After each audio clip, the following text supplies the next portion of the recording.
नमस्कार, मैं हूं संजय शर्मा। आप देख रहे हैं 4PM मध्य प्रदेश। बड़ी खराब स्थिति है सरकार की। जैन जी ने कहीं का नहीं छोड़ा। उस पे भी भाजपा की सांसद कंगना रनौत इन जैन जी के लिए अपशब्द कह रही हैं। मुझे लगता है सरकार का बेड़ा गर्क करके मानेंगी। दैनिक भास्कर के राजनीतिक संपादक केपी मलिक से मैंने विस्तार से बातचीत की है। लेके चलता हूं उनके पास। 4PM न्यूज नेटवर्क में बहुत बहुत स्वागत है केपी मलिक साहब, अभिनंदन आपका। बहुत बहुत धन्यवाद संजय जी। आपको बहुत बहुत शुभकामनाएं, बहुत बहुत बधाई आपको। मुझे पता चला है कि 22 करोड़ से ऊपर बढ़ गए हैं कुछ दर्शक आपके। 22 आज तो देखा 23 करोड़, आज 23 करोड़ होगा, 28 दिन में 1 करोड़ और बढ़ गया। कमाल हो गया, जी जादू जी हो गया। जी। इतने तो मुझे उम्मीद भी नहीं थी कि 4PM को ऐसे लोग देख रहे होंगे। 23 करोड़ 28 दिन बहुत में गजब है भैया, बहुत भगवान की बहुत कृपा है, बहुत लोगों बहुत का बधाई प्यार और है। शुभकामनाएं। जी दर्शकों, जी आप जी। इतना जोरदार तरीके से बोलते हैं ना केपी मलिक साहब, आपको सुनने के लिए लोग आते हैं कि मलिक साहब दमदार तरीके से निकालेंगे। और आपको मुझे अकेला थोड़ी ना छोड़ते, जैसे अमित शाह को आज मोदी जी ने अकेला छोड़ दिया संसद में। मोदी जी आए नहीं और अकेले अमित शाह फंस गई रजिया गुंडों में स्टाइल में। सारे सारे उन पर टूट पड़े। आज जो पार्लियामेंट में जो प्रियंका गांधी होती है भाई, मेरे को बड़ा मजा आता है। प्रियंका गांधी के बोलने का स्टाइल, तौर तरीका, और क्या तीखी तीखी बात करती है। लेकिन बताइए मलिक साहब, ये अमित शाह अकेले क्यों पड़ गए? कहाँ मोदी जी पार्लियामेंट में आते क्यों नहीं है गाय? पार्लियामेंट में कोई अछूत थोड़ी ना बैठते हैं कि आपको देख के शर्म आ जाएगी, अगर असम में बैठ जाएंगे तो बुरा लग जाएगा। संसद से मोदी जी इतना डरते क्यों? क्या लग रहा है आज का सीन तो बड़ा अजीब सा था। संजय जी, आपको याद होगा पिछली बार जब पिछले सेशन में मामला चला था तो प्रधानमंत्री मोदी जी बड़े दिन तक संसद नहीं आए तो हमारे स्पीकर साहब ने क्या बताया था और क्या कहा था उन्होंने कि सिक्योरिटी ने हमें बताया कि प्रधानमंत्री को सदन में खतरा है। अब आप बताइए, जिस प्रधानमंत्री को संसद भवन के सदन में पटल पे खतरा हो, उनको इजराइल जाने में, उनको पाकिस्तान बीच के दौरे के बीच में ही बिना प्रोटोकॉल के चले जाने में खतरा नजर नहीं आता, पार्लियामेंट में उनको खतरा नजर आता है। तो अब इस तरह के प्रधानमंत्री के बारे में क्या कहा जाए? प्रधानमंत्री संसद भवन के प्रांगण में होते हुए सदन में ना आए तो इससे बड़ी दुर्भाग्य की बात क्या हो सकती है, जब इतने महत्वपूर्ण विषय पर डिस्कशन पार्लियामेंट में चल रहा हो। मंगल मिलन के लिए सुबह सुबह आते हैं 9:30 बजे, 10 बजे, लेकिन पार्लियामेंट के अंदर हाउस में नहीं आते हैं वो। तो ये जताता है कि प्रधानमंत्री जी इस डिस्कशन को लेकर कितने सीरियस है। दूसरी बात यह है कि उनके जो हनुमान है, वो हनुमान जब फंस गए हैं, जैसा आपने अभी वर्ड यूज किया कि भाई रजिया फंस गई गुंडों में, तो अब वो जो है उनको अकेले छोड़ दे रहे हैं। और हद तो तब हो गई जब हमने सूची देखी स्पीकर की, जो भाई बोलने वाले हैं पक्ष और विपक्ष दोनों तरफ से। भाई विपक्ष से तो ठीक है, राहुल गांधी बोलेंगे, प्रियंका बोलेंगी, उनके जो है गवई साहब बोलेंगे, अखिलेश यादव बोलेंगे, डिम्पल बोलेगी, तमाम लोग बोलेंगे और बोलेंगे। विपक्ष वाले तो बोलते हैं तो धोते हैं। हमें तो वो भी जमाना याद है जब कांग्रेस की सरकार थी और भारतीय जनता पार्टी के सांसद धोते थे कांग्रेस को। हमने तो वो भी देखा उस समय पे। सुषमा स्वराज क्या भिगो भिगो के धोती थी, हमने तो वो नजारा भी देखा है और आज का नजारा भी देखा है। अब आप देखिए कि अमित शाह के बचाव में कौन कौन है। उनको लगा कि सुषमा स्वराज जी तो आज है नहीं, अरुण जेटली तो है नहीं, तो कुछ उसका लाइजा सुषमा स्वराज की बेटी बांसुरी स्वराज को ले आए। अब वो बांसुरी क्या बजाएगी, बांसुरी क्या गाएगी? उसके बाद जो है आप ले आए अनुराग ठाकुर को। अरे भाई, जब अनुराग ठाकुर को आपने मंत्रालय से हटा दिया तो आपने समझा कि काबिल आदमी नहीं है, इसीलिए तो आपने मंत्रालय से हटाया होगा। और वो जयसूर्या है एक आपके बेंगलोर के, वो नए युवा हैं, तो वो बचाने का काम करेंगे अमित शाह जी को? ये भारतीय जनता पार्टी है? कोई शशांक है, एक वो बीडी शर्मा है बिहार के, ये इन लोगों को जिम्मेदारी दी गई है कि भाई आप उतर जाइए मैदान में और अमित शाह जी को बचा लीजिए।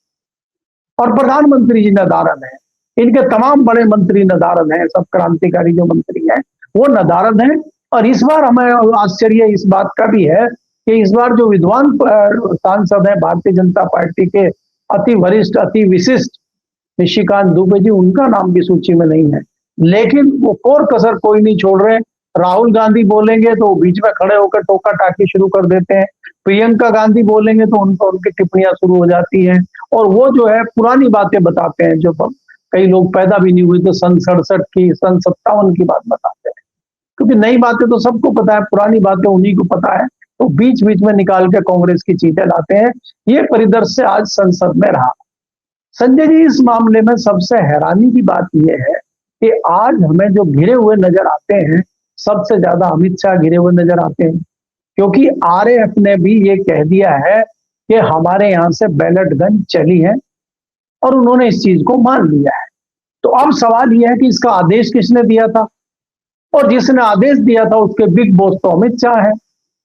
दिल्ली पुलिस ने कितनी जल्दी सूची दी है, करीब 3000 लोगों की सूची दिल्ली पुलिस ने दी है कि भाई ये लोग अपराधी लोग जो है जंतर मंतर के धरने पे थे। देखिए कितनी जल्दी रिपोर्ट लाई है दिल्ली पुलिस, और उसमें कहा है कि 100 के करीब जो है हत्यारे हैं जिन पर हत्या के आरोप हैं। हत्यारे हैं, हत्या के आरोप वाले खुलेआम घूम रहे हैं और दिल्ली पुलिस को पता है, लेकिन वो पकड़ नहीं रही है। उसमें रेप वाले हैं 100 के करीब, उसमें दूसरे गंभीर धाराओं में जिनके ऊपर केस चल रहे हैं वो हैं, लेकिन वो दिल्ली पुलिस पकड़ नहीं रही, सूची दे रही है। तो आप दिल्ली पुलिस का कारनामा देख लीजिए, कितना बढ़िया कारनामा है। और जब बॉस की बात आती है तो बॉस तो वही है जिनको ढूंढा जा रहा है, जो आज बचाव की मुद्रा में दिखाई दे रहे हैं, और एक हफ्ते से तो नदारद नहीं है, वो कहाँ छुपे हुए हैं, कहाँ क्या है, किसी को पता नहीं। आज आए थे पार्लियामेंट और अपनी बर्बादी का तमाशा देख रहे थे अंदर बैठकर। तो मेरा कहने का मतलब ये है कि भारतीय जनता पार्टी के लोग अलग अलग बात कर रहे हैं। आज एक बहुत काबिल प्रवक्ता है भारतीय जनता पार्टी के, उड़ीसा वाले, आप उनका मुझे नाम ध्यान रहता नहीं है, वो पात्र हैं कि हंसी के पात्र हैं। वो कह रहे थे कि इंडियन एक्सप्रेस ने झूठी खबर छाप दी है हमारे खिलाफ, सफाई दे रहे थे पार्लियामेंट में। मतलब जब आपके पक्ष में छापे तब इंडियन एक्सप्रेस बहुत अच्छा अखबार है, और जब आपके खिलाफ छाप दे जरा सा तो इससे घटिया अखबार कोई नहीं है। अब बताइए, सर्टिफिकेट भी ये लोग देने लगे हैं। लेकिन ये जो पार्लियामेंट के अंदर ऐसी प्लानिंग की है सबने, बीजेपी ने, तो बीजेपी के सांसद को भी लगता है कि भाई जब युद्ध चल रहा है, कैप्टन गायब हो गया, बीच जहाज पे उतरकर, और मोदी साहब गायब हो गए, पार्लियामेंट में अनाज छोड़ दिया सब लोगों को। ये तो बड़ी खराब सी बात है। ऐसे समय में तो साथ देना चाहिए ना सबको। संजय जी देखिए, मामला गंभीर है और साथ देने वाले लोग साथ दे रहे हैं, वो साथ देने की कोशिश भी करते हैं, लेकिन मामला उल्टा हो जा रहा है। जैसा अनुराग ठाकुर को बोलने के लिए खड़ा किया गया, तो उन्होंने कहा कि पेपर लीक का मामला आतंकवाद की तरह है, आतंकवाद और माओवाद की तरह बता रहे हैं वो उसको। तो ये बात बता के आप किसको कटघरे में खड़ा करना चाहते हैं? इनको यही नहीं पता कि आप इस तरह की बात करेंगे तो ये मामला धर्मेंद्र प्रधान पे जाके रुकेगा। मतलब आप खुद ही जस्टिफाई कर रहे हैं। ऐसे क्रांतिकारी विद्वान भारतीय जनता पार्टी के संसद भवन में बातें कर रहे हैं। 11 बजे हाउस एडजन हो गया, अब कल इस पर फिर चर्चा होगी, फिर बिल पास होगा, फिर इसको राज्यसभा भेजा जाएगा। अब प्रधानमंत्री जी कल आएंगे कि नहीं आएंगे ये भी देखने वाली बात है। अगर वो वोटिंग में भी नहीं आए और प्रधानमंत्री के दूसरे चेले भी नहीं आए, तो फिर कैसे महामहिम के जो महामानव के जो हनुमान है कैसे बचेंगे? संजय जी, ये भी विचार करने वाला एक बात है। लेकिन मैं ये कह रहा था कि इसमें मुझे जो सबसे बड़ी बात दिखाई दी है इस दौरान, जो ये जैन जी का आंदोलन चला है, धर्मेंद्र प्रधान को इस्तीफा देना पड़ा है, एक नई रणनीति, एक नई परिणति दिखाई दी है कि जो डर जनता में था, जो डर लोगों में था, वो डर निकलने का काम हुआ है। इसी बीच जो गोदी मीडिया था वो भी कहीं ना कहीं मजबूर हुआ है कुछ खबरें दिखाने के लिए, वो भी मजबूर हुआ है कुछ ना कुछ बताने के लिए। हालांकि कई सारे ऐसे एंकर और एंकरनियां भी दिखे हैं जो सब कुछ दांव पर लगा के, जब चैनल पर उनकी खबरें नहीं चली तो उन्होंने निजी ट्विटर और निजी जो है अपने ये प्रधानमंत्री की तरह अपने वीडियो बना बना के 2-2 सेकंड के, कोई गाड़ी में बैठ के बना रहा है, कोई स्टूडियो के कोने में खड़े होकर बना रही है, कोई अलग बना रही है, और सबने, किसी ने ट्वीट किया, किसी ने उस पर इंस्टाग्राम पे डाला, तो उससे जरूर सरकार का बचाव करने की कोशिश करी। और जब लोगों ने उस पर कमेंट करे हैं नीचे, तो ऐसी भद उनकी पिटी है कि वो समझ नहीं पाए कि क्या किया जाए। ऐसे ऐसे पत्रकार, ऐसे ऐसे एंकरों को मैंने देखा संजय जी बात करते हुए कि मुझे खुद हैरानी हो गई। एक प्रोफेसर हैं दिल्ली यूनिवर्सिटी के, रागी साहब, उनकी ऐसी खिंचाई करी एक जो हमारे पुराने भाजपा के गोदी मीडिया के पत्रकार हैं एनडीटीवी में, एनडीटीवी रागी साहब की खिंचाई कर रहा है। हमने कहा अरे ये क्या हो गया भाई, हमने अपने आप को ऐसे चूटी भरी, मतलब हम तो सपना तो नहीं देख रहे। इस तरह का हाल हो गया है कि उनको भी कहीं ना कहीं जस्टिफाई करने के लिए नींद से जागना पड़ा। ये काम जैन जी ने किया है। लेकिन दुर्भाग्यपूर्ण बात यह है संजय जी कि जो कोर्ट का आज डिसीजन आया है और कोर्ट ने जिस प्रकार की बात करी है कि एक हाई पावर कमेटी बनेगी, फिर ये होगा फिर वो होगा, इससे मुझे लगता है कि एक लीपा पोती का मौका कोर्ट ने भी सरकार को दे दिया है। क्योंकि कमेटी बनेगी, कमेटी, पहली बात तो यह है कि कमेटी में कौन कौन आएंगे, फिर कमेटी क्या जांच करेगी, फिर वो किसको रिपोर्ट करेगी। तो ये सरकार चाहती है कि इस तरह से लिंगर ऑन होके हमें टाइम मिल जाए, और मुझे लग रहा है कोर्ट ने भी उसमें इनकी मदद कर दी है। जी, अगर इस तरह की मदद हुई है तो क्या जैन जी रुक जाएंगे? बिहार में एफआईआर हो रही थी, जेल जा रहे थे, एक चेतावनी थी कि हम आके बिहार में आंदोलन शुरू कर रहे हैं। सरकार सिर के बल खत्म खड़ी हो गई, तुरंत एफआईआर वापस, तुरंत लोग छोड़ दिए गए। अब तो नौजवान गुस्सा दिखाने लगे हैं। और पहली बात यह है कि पहली बार प्रधानमंत्री के लिए कोई बोल देता था, तुरंत साइबर सेल मुकदमा लिख के बंद कर देती थी। हजारों लोगों ने इतने गंदे गंदे शब्द गए प्रधानमंत्री जी के लिए। मैं समर्थन नहीं करता इस बात का, लेकिन अभद्रता की हद लान दी गई, मां बहन की गालियां दी गई सरकार को, और सरकार कुछ नहीं कर पाई। सरकार का जो आतंक था ना कि हर बोलने वाली आवाज को बंद कर दो, एक झटके से जैन जी ने खत्म कर दिया। अब अगर डर खत्म हो गया केपी मलिक साहब, तो मध्यम वर्गीय लोग भी सड़क पे निकलेंगे, किसान भी सड़क पे निकलेंगे, मजदूर भी सड़क पे निकलेंगे, बेरोजगार फिर आंदोलन खड़ा करेंगे। सरकार अब कहां उद्योगपतियों के पीछे खड़ा करेगी? खुद अंबानी अडानी के पीछे कैसे खड़ी हो पाएगी? नहीं संजय जी, इसमें आप ये देखिए कि ऐसा नहीं है कि ये आंदोलन रुकेगा। ये तो मैंने आपको 2 दिन पहले भी कहा था, कल भी कहा था कि पार्टी अभी शुरू हुई है, ये तो शुरुआत है। ये तो हमने आर्टिकल लिखना शुरू किया है, इसमें तो अभी कौमे लगे हैं, फुल स्टॉप तो आया ही नहीं है अभी। ये तो शुरुआत है और एक एक मंत्री को नापा जाएगा। आप बताइए कि जब यहाँ पे इनका हिसाब किताब लिया जाएगा एस जयशंकर का, कि बताइए आपने पिछले 5 साल में क्या विदेश नीति लाए हैं, क्या आपने किया है, बताइए। उनके पास कहने को बताने को कुछ है? आपने तो हमारी विदेश नीति का मटिया मेट कर दिया है, तो इनसे जवाब नहीं मांगा जाएगा। आप बताइए, मुझे गडकरी से जवाब नहीं मांगा जाएगा। हमारी निर्मला सीतारमण जी जो फाइनेंस मिनिस्टर हैं, मुझे नहीं लगता दुनिया में इतनी विद्वान कोई फाइनेंस मिनिस्टर होंगी जो कह रही हैं कि इस तरह के पर्चे लीक होने से छात्रों को फायदा ही होता है। वो फायदे गिना रही है पर्चे लीक के। जब पूछा गया कैसे, तो उन्होंने कहा समय मिल जाता है उनको और अधिक तैयारी करने के लिए। आप ये देखिए जो इस तरह के लोग हैं, अब आप देखिए कि इनके पति ही इनकी बात नहीं सुन रहे हैं, और दूसरे हमारे प्रधानमंत्री जी हैं, पत्नी की बात नहीं सुन रहे हैं। तो जहां 2 व्यक्ति आपस में ही एक दूसरे की ना सुन रहे हो और वो बच्चों को और दुनिया को ज्ञान दे रहे हो, उस पर हंसी ना आए तो क्या हो। अब निर्मला सीतारमण जी समझा रही है कि पर्चे लीक से बच्चों को फायदा है। अब मान ले भाई फायदा है, तो कितने लोग मानेंगे? क्या बच्चे इस बात को लेकर बैठेंगे? तो इनके लिए भी तो आंदोलन होंगे कि भाई इनको हटाया जाए। इन्होंने जिस प्रकार से फाइनेंस मिनिस्ट्री को, नीतियों को, फाइनेंस की चीजों को खराब किया है, इनको हटाया जाए। उसके बाद आप राजनाथ जी को देख लीजिए, क्या ये निर्मला सीतारमण जी एक पार्षदी का चुनाव कहीं जीत सकती हैं? बेंगलोर में जाके किसी गली मोहल्ले का चुनाव प्रधानी का जीत सकती हैं?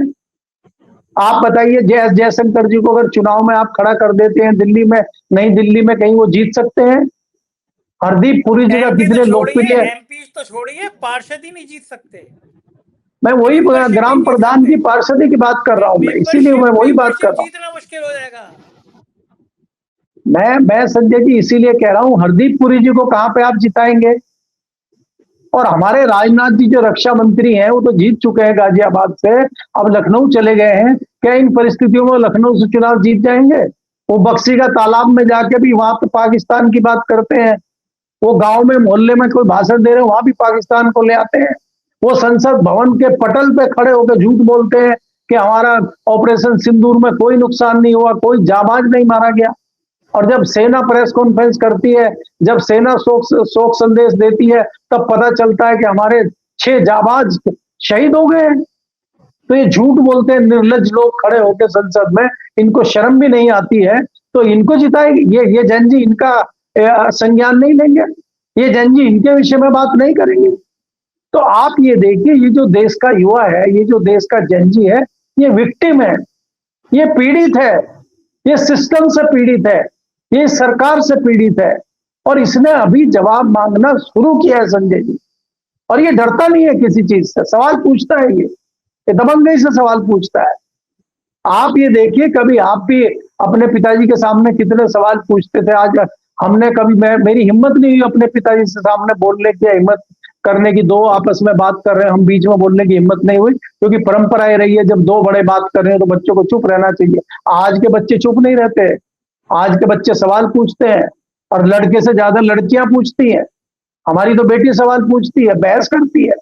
तो ये जो जन जी हैं, ये बहस करते हैं, सवाल पूछते हैं, एक्शन लेते हैं। ये तो ये इतने आसानी से नहीं छोड़ेंगे।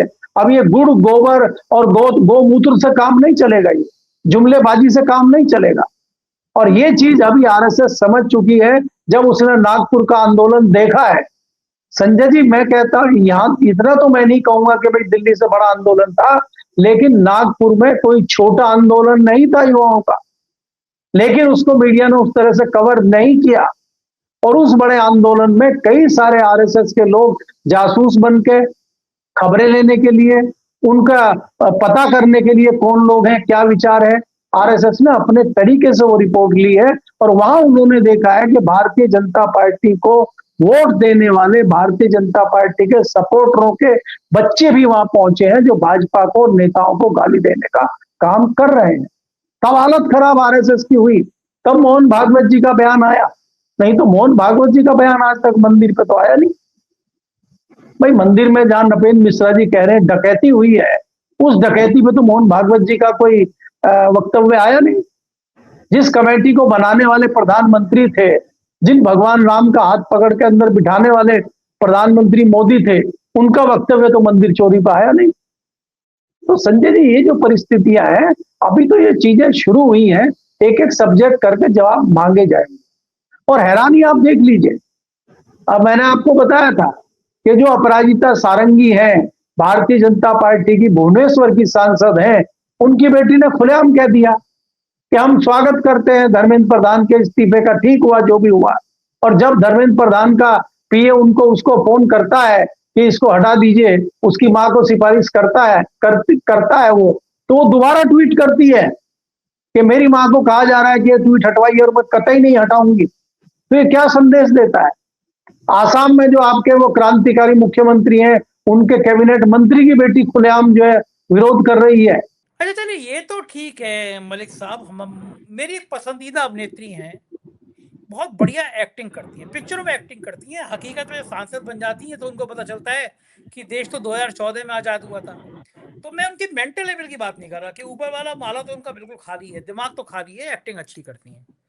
और मुझे किसी का निजी जीवन से मैं आमतौर पर टिप्पणी करता नहीं हूँ। एक बार उन्होंने टिप्पणी करी थी कि वो बहुत नशे में डूब गई थी, बहुत नशा करती थी, बम्बई आई, और फिर बहुत सारी व्यक्तिगत टिप्पणी करी जो किसी महिला के लिए मेरा इस मंच पे कहना ठीक नहीं। लेकिन नशे वाली बात उन्होंने कही कि मैं बहुत नशे में डूबी रहती थी, और फिर तमाम उनके किस्से, वो किसी महिला के चरित्र पर बात उठाना ठीक नहीं है।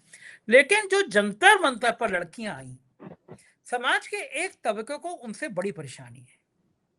वो लड़कियां टी शर्ट क्यों पहनी हुई हैं, वो लड़कियां सिगरेट क्यों पी रही हैं, वो लड़कियां स्कर्ट क्यों पहन रही हैं, वो लड़कियां रात रात भर ढपली क्यों बजा रही हैं।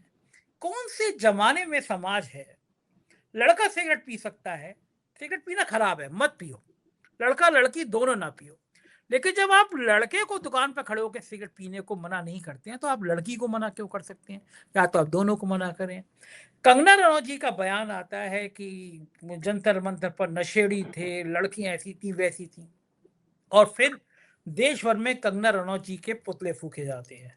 अब जो एयरपोर्ट पे कंगना रनौत जी के साथ हुआ वो बड़ा खराब है। किसी सांसद को ऐसे थप्पड़ नहीं मारा जाना चाहिए, और गलत तरीके से थप्पड़ मारा गया उनको। लेकिन ये भाषा भी सांसद की लड़कियों के लिए, ये जैन जी हैं जिन्होंने विश्व गुरु को पसीने ला दिए, सरकार को उनकी औकात पर ला दिया। ये जैन जी हैं, इनको आप नशेड़ी कह रहे हैं, गजेड़ी कह रहे हैं, उनके लड़कियों के चरित्र पे सवाल कर रहे हैं। इन्हें डूब मरना चाहिए। सांसद हैं, ये देश के सबसे बड़े मंदिर में बैठते हैं। लखनऊ में जगह जगह मोहतरमा के पुतले फूके जा रहे हैं और देश के काफी सारी जगह पे पुतले फूके जा रहे हैं। मलिक साहब अगर इस तरह के सांसद बयान देंगे, कंगना रनौत अगर इस तरह के बयान देंगी, तो आने वाला फ्यूचर क्या होगा? क्या लग रहा है आपको? फिर इन सांसदों का इलाज कैसे किया जाएगा? देखिए संजय जी, अगर कंगना रनौत की आप बात करते हैं, वो हमारी भी फेवरेट कलाकार है और इसमें कोई दो राय नहीं है कि बहुत अच्छी अदाकारा है, बहुत अच्छी एक्टिंग करती है, बहुत अच्छी कलाकार हैं, उनकी बड़ी अच्छी फिल्में आई हैं। लेकिन वो निजी जीवन में उनके ऊपर कई सारे आरोप प्रत्यारोप चलते रहते हैं, वो उनका निजी जीवन है, उसका कोई महत्वपूर्ण बात नहीं है। लेकिन कहीं ना कहीं उनके दिमाग में वो फिल्मों में इतनी खो गई हैं कि वो सत्यता को भी फिल्म के अंदाज में ले रही हैं और पार्लियामेंट और राजनीति में भी वो उसको फिल्म की तरह ले रही है कि वो फिल्म की एक स्टोरी है और 3 घंटे की स्टोरी है और 3 घंटे में खत्म हो जाएगी। वो दोनों में अंतर नहीं कर पा रहे, इसीलिए समय समय पे वो इस तरह के डायलॉग बोलती हैं और जब वो डायलॉग बोल चुकी होती हैं, उसके बाद उनको पछतावा होता है, अरे ये मैंने क्या बोल दिया, हकीकत में ये तो फिल्म नहीं है। तो आज जो उन्होंने ट्वीट किया है और लिखा है, उसमें उन्होंने गटर छाप बताया है आज की युवा महिलाओं को, पढ़ी लिखी लड़कियों को और आज के आधुनिक समाज की जो जेनजी लड़कियां हैं, उनको उन्होंने गटर छाप बताया है और उन्होंने कहा है कि इनका कोई कैरेक्टर नहीं है, ये एक से अधिक व्यक्तियों के साथ संबंध बनाती हैं, नशे में डूबी रहती हैं और तमाम उस तरह की टिप्पणियां उन्होंने की है जिससे उनका उनका बड़ा अनुभव उनको है, उस पर बाकी डिटेल तो और क्या कहना। तो इससे कहीं ना कहीं देश की महिलाओं में एक गुस्सा है और देश के अलग अलग शहरों में कई जगह उनके पुतले दहन हुए हैं। अब मेरे पास जो खबर आई है कि लखनऊ में गौतमपल्ली में कांग्रेस के कार्यकर्ता और दूसरे कार्यकर्ताओं ने उनके पुतले जलाए हैं और कई जगह पुलिस को बैरियर लगाना पड़ा है, कई कई जगह वहां पे भी लाठीचार्ज हुआ है। तो आप देखिए संजय जी, जहां इतने बड़े बड़े मामलों पे हिम्मत नहीं होती थी लोगों की धरना मोर्चा करने की, वहां कंगना रनौत के एक वक्तव्य पे इस तरह से प्रदर्शन होना जताता है कि जो लोगों के अंदर डर था, जहां से हमने शुरू किया था, वो डर निकालने का काम इस युवा जनजी ने किया है। तो डर लोगों का निकल गया है और लोग जब सड़क पर उतरने लगे हैं, तो इसका मतलब है कि ये विरोध रुकने वाला नहीं है। आप मुझे बताइए कि पिछले दिनों लखनऊ में कितने धरने प्रदर्शन हुए सड़कों पे, समाजवादी पार्टी के, कांग्रेस पार्टी के कितने लोग सड़कों पे उतरे। हमने तो ये देखा या तो छात्र उतरे हैं बेचारे धरना देने या टीचर उतरे हैं मजबूरी में, इनके अलावा हमने कोई राजनीतिक दल का बड़ा धरना प्रदर्शन सुनाई नहीं दिया, ना दिखाई दिया हमने। लेकिन शाम को उनका वक्तव्य आता है और उसी दौरान 1 घंटे के अंदर अंदर देश में अलग अलग शहरों में प्रदर्शन शुरू हो जाते हैं। तो ये जताता है कि कहीं ना कहीं राजनीति ने नया मोड़ ले लिया है। अगर कोई भी अब बात होगी, और आप देखिए कि प्रियंका गांधी ने बोला कि आपने शिक्षा मंत्री उनको बनाया है, नए शिक्षा मंत्री को, जो एक रेपिस्ट की तरफदारी करते हैं, तो उस पर भी हंगामा मचा हुआ है, तमाम सोशल मीडिया पर मामला छाया हुआ है। तो ये रिएक्शन बताता है कि अब चीजें बदल चुकी हैं और जो गोदी मीडिया था मजबूरन उसको भी आटे में नमक जितना करना पड़ेगा। अभी थोड़ा थोड़ा बैलेंसिंग करने की वो कोशिश कर रहे हैं, अब कितना कर पाएंगे वो बात अलहदा है। अर्णव गोस्वामी जी भी कहने लगे हैं कि नेशन वांट टू नो। अब नेशन वांट टू नो में क्या करेंगे, क्योंकि मुझे तो याद है कि 2004 में जब कांग्रेस की सरकार बनी थी और वाजपेयी जी की सरकार गई थी, तो भगताई उनकी जो वाजपेयी सरकार में चल रही थी, उनकी भक्ति एकाएक बदल गई थी और उन्होंने सबसे पहले जो है यूपीए की चेयरमैन सोनिया गांधी का सबसे पहला इंटरव्यू अर्णव गोस्वामी जी ने लिया था। और जैसे ही 14 में मोदी जी की सरकार बनी, उनकी भक्ति तुरंत बदल गई और वो मोदी जी खेमे के जिंदाबाद वाले पत्रकार बन गए। अगर कहीं ऐसा हुआ कि सत्ता बदली को सत्ता परिवर्तन हुआ, तो अर्णव गोस्वामी जी कैसे कांग्रेस की या दूसरे दल की घंटी बजाएंगे जिसकी नई सरकार बनेगी, ये भी सोचने वाली बात है। क्योंकि पत्रकार संजय जी बदलने लगे हैं। अब हम और आप तो बदल नहीं पा रहे, हम तो जो थे वही हैं, लेकिन नए लोग बदलने लगे हैं, उनको बदलना पड़ा है, क्योंकि उनको शायद राजपूत कहते हैं। मैं राजपूत समाज की बात नहीं कर रहा हूं, जिसका राज उसी के पूत कहने वाली एक अलग कैटेगरी है, एक अलग जाति है, एक अलग वर्ग है, मैं उसकी बात कर रहा हूं जी। बिल्कुल ठीक कह रहे हैं। पूरा टोन बदल रही है, देश बदल रहा है, देश में अब क्रांति की शुरुआत हो गई। बहुत बहुत शुक्रिया मलिक साहब, आपने मुझे समय दिया बातचीत की। ये थी केबी मलिक जी, पूरी बातचीत आपने सुनी और सच बात यह है कि जैन जी ने देश की तस्वीर बदल दी। जो तानाशाह सोचते थे कि देश में उनके खिलाफ आवाज नहीं उठेगी, वो आवाज उठी और इतनी बुलंदी से उठी कि सरकार हिल गई। आप क्या सोचते हैं बताइएगा जरूर, मुझे आपकी राय का इंतजार रहेगा।